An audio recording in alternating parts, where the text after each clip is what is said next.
Please subscribe Ito Money Vlog.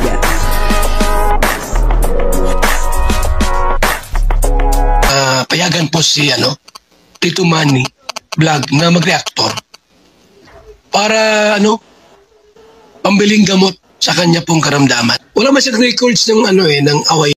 Maria Ligaya binuking itong si Krista at si Kalinga Prab ay bakit may takot para kay Krista papanoorin po natin yung video at syempre bibigyan po natin yan ng konting reaction. Pero bago po yan, ako muna po bumabati sa inyo lahat ng magandang umaga, magandang tanghali at magandang gabi sa inyong lahat mga kapatid. Saan man kayo ng panig ng mundo naroon ngayon ay mag-iingat kayo palagi at pagpalain kayo ng ating Panginoon. Maraming salamat din po sa patuloy na tumatangkilik sa aking YouTube channel at nanonood sa aking video reaction. Patuloy lang po natin suportahan sila Kuya Bal Santos Matubang, Kalinga Prab, Ate Edna Vlog, Jack Tapia at syempre mga kasamahan ko pong reactor sa Kalingap. Ganun din po yung mga Kalinga partner na charity vlogger. Ito po yung video na kung saan ay binuking ni Maria Ligaya etong si Krista at si Kalinga Prab ay natatakot para kay Krista. Papanoorin po natin yung video at ang kabuuan po ng video ito ay makapanood po natin sa YouTube channel ni Kalinga Prab. What's up? Hello mga Kalingap, welcome back po and nandito na naman tayo mga Kalingap. Mi Chris, love team, Mi Chris tandem po. And today is the third month. Let's go po. Congrats mga bro, si Mikoy. May inihanda na naman. Palagi na lang may inihanda. Oo. Nung nakaraan parang dapat nakaping tayo. Di ba? Alam mo kasi showtime pa more, di mo alam. Favorite showtime ko rin Favorite mo? Tinan mo. Bakit? Pakapit-kapit na naman ng kamay si Roy. Pinakapit na kamay ni Kuya Tata. Huwag kang kadikit dyan. Lalaki ka ngayon Oo, kasi baka pag nakita mo na naman si Papa Eds. Kaya. Bago ka na naman. Hindi, tayo, loyal lang tayo. Grabe to kay Papa Eds po. Patay na patay to kay Papa Eds.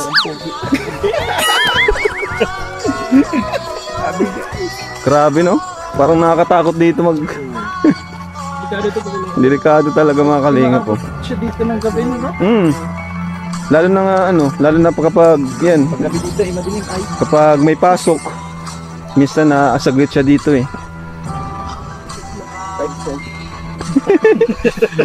Ayun, namimiss mo na si Mikoy? Oo. Hindi sa nag-aalala talaga ako Kalinga Prab at siyempre, si Krista kasi sabi niya may crush siyang iba. Yun lang. Hindi, normal naman sa ganyang edad na may ibang crush. Yun Ako dyan. Ako din may crush. Hindi, ang totoo niyan, kay Krista ang marami nagkaka-crush. Diba?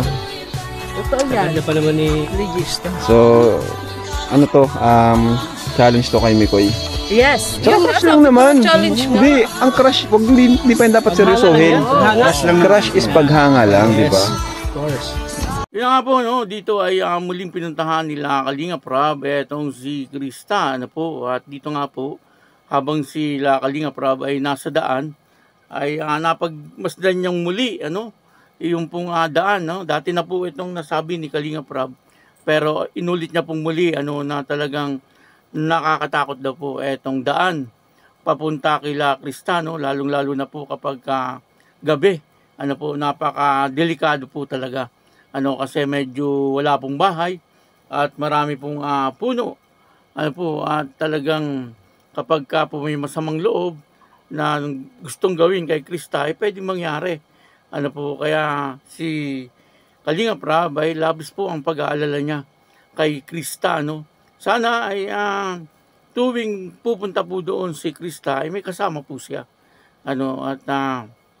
Kasi ang aksidente or yung mga masasamang loob ay hindi po natin alam kung anong oras dumarating po yung mga yan. Kaya sana ay hanggat wala pa nangyayari kay Krista ay magawa na po ng paraan.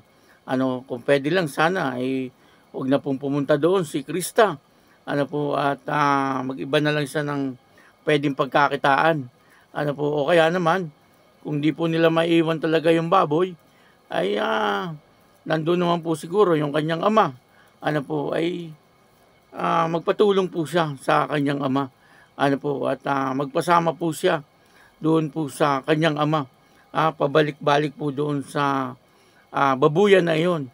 Ano, kasi kitang-kita naman po talaga na talagang napakadelikado kay Krista. Sana hanggat maaga, ano po, ay maaksyonan kaagad ito, ano po, ng pamilya ni Krista. At maging mismo si Krista ay talagang siya na mismo ang magsabi na siya ay samahan, ano po, pagpupunta doon.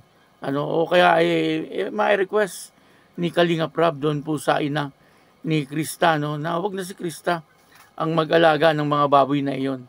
Ano po, kasi ang pagkakaalam ko ay hindi naman po kanila yan, ano, parang sa tsuhin po nila at parang sideline lang ni Krista.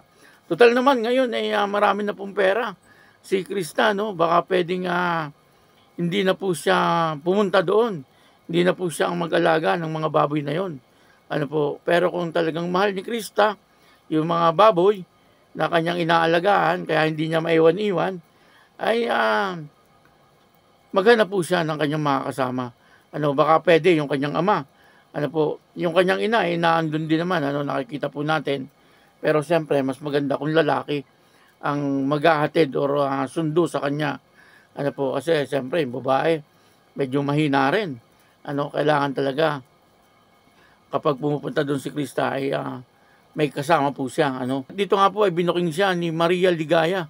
Ano po, ang sabi po ni Maria Ligaya ay medyo natatakot siya at kinakabahan kasi meron nga daw po itong crush si Krista. Ano, at hindi naman po sinabi kung sino. Ano, baka po si Mikoy din yung tinutukoy doon. Pero wala naman pong masama doon. Ano, lalong-lalo na po sa edad ni Krista, no. Siya po ay 15 years old. Natural lang po na yung mga ganung edad nagkakaroon po ng crush. Sabi nga po ni Kalinga Prab, yung crush daw po ay paghanga lang yun, ano, sa isang tao. At totoo naman po yun. Ano, yung crush ay talagang isang paghanga lang. Ano, at kay Krista nga, sabi po ni Kalinga Prab, ay marami nagka-crush kay Krista. Ano po, kasi kitang-kita naman po natin na talagang bagamat 15 years old pa lang, etong si Krista, ay napakalaking bulas po niya, no? At talagang napakaganda po ni Krista. Lalong-lalo na po nung naayusan. Ano po, kitang-kita po natin yung kagandahan ni Krista, no? At doon nga po, ay nagsabi si Kalinga Mikoy na talagang crush niya etong si Krista. Ano po. At dito nga po sa video ito, kung papanoorin niyo po ng buong buo doon po sa YouTube channel ni Kalinga Prab, ay makikita niyo po doon na napakaraming blessing ang dumating po kay Krista. Hindi lang kay Krista, ano po, sa kanilang lahat, ano, maging kay Kalingap Mikoy, ano, maging yung mga K-Boys, ay may mga inabot din. Ano, talagang marami po ang natutuwa at marami po ang nagmamahal. Ano, kaya patuloy lang po natin suportahan, ano, Mikris. Kapag tayo po ay nanonood ng video ito, ay wag po natin skip yung ads. Upang sa ganun ay makatulong po tayo kay Kalinga Prab. Ano po, dahil po sa mga love team, yung iba pong mga kinikita dito ay tinutulong din ni Kalinga Prab sa ibang mga beneficiary. Ano po, kaya yun, ano, maraming salamat po. At ako po si Tito Manny Vlog na nagsasabing God bless you all. Diyos mabalos.